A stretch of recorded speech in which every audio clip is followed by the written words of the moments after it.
Rua Tiko. Rua Tiko Ma Rua. Rua Tiko Ma Fa. Rua Tiko Ma Iwa. Toru Tiko Ma Tahi. Many of you may know from just watching my vlogs or who know me, know that I've been quite serious about trying to learn Te Reo Māori.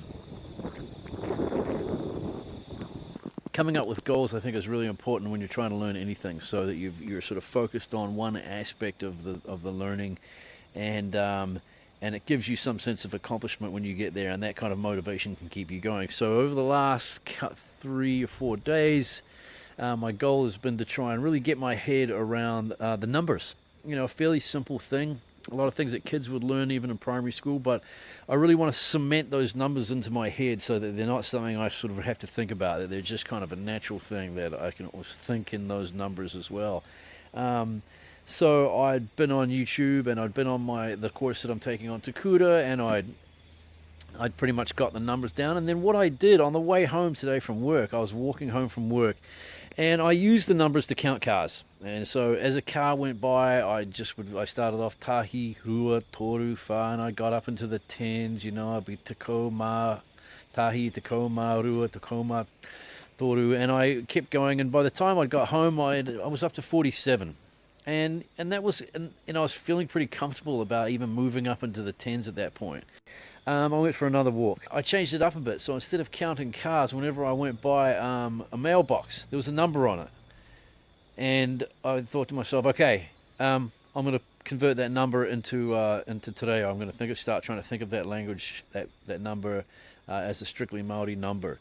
And you know, so those are two really easy things which I think are gonna like really cement for me that, you know, core aspect of any language is being able to count or express yourself numerically. So and you know, there's like a variety of little goals I think you can set yourself in any kind of learning task, and I think that's really crucial, is to sort of being able to find manageable ways to keep it going.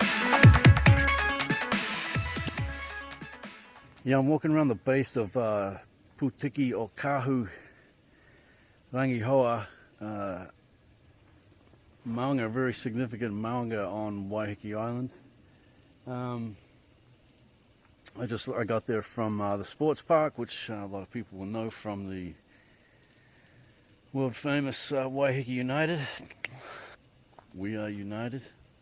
And I'm just going to go for a walk down into this little Manuka grove, and I'm pretty sure, if I'm not mistaken, there's like a lake down here.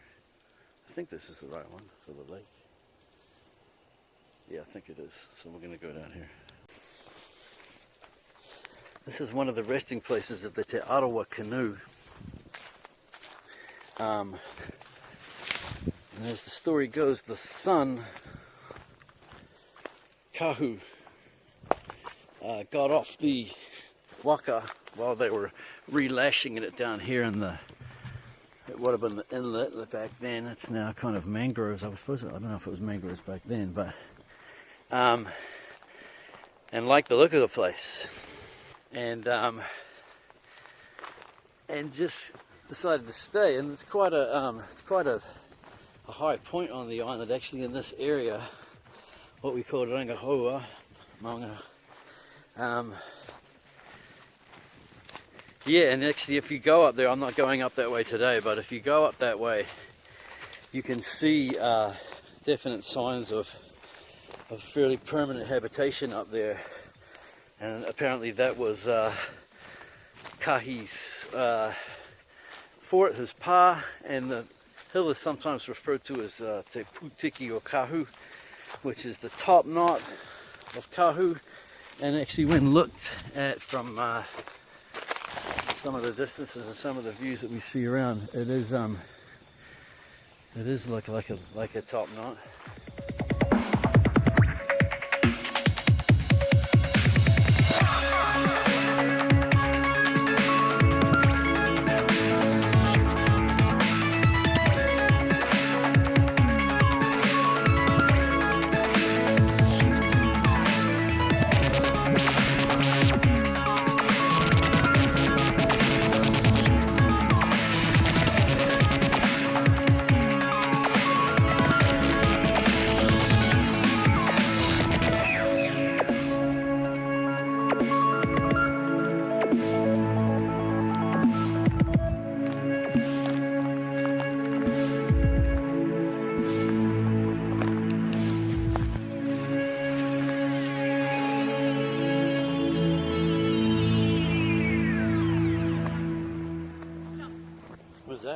go up there. Oh, bugger that. Oh, that's where I was going to go anyway. Oh, yeah. What? Were you going to film them? Oh, I don't know if I ran into them, I would. Otherwise, Yeah, I'd just like one. up there, and then the first track on the right. No, David, they'll be playing for hours. Yeah. Meet David. Yeah, a couple of times. Peter, Hey, Peter, how you doing? We're going to continue on our way. Okay, I'll go that way. And what if you reckon I can get up there that way? Actually, Oh though? yeah, just up there. To the right. Yeah. Oh, okay. I'll do that because usually I go down and to the left. Yeah. Apparently, Rangihoua is actually the name of the wetlands down the bottom. Oh, there's a bit of Rangihoua. That's good. We will get a bit of a view.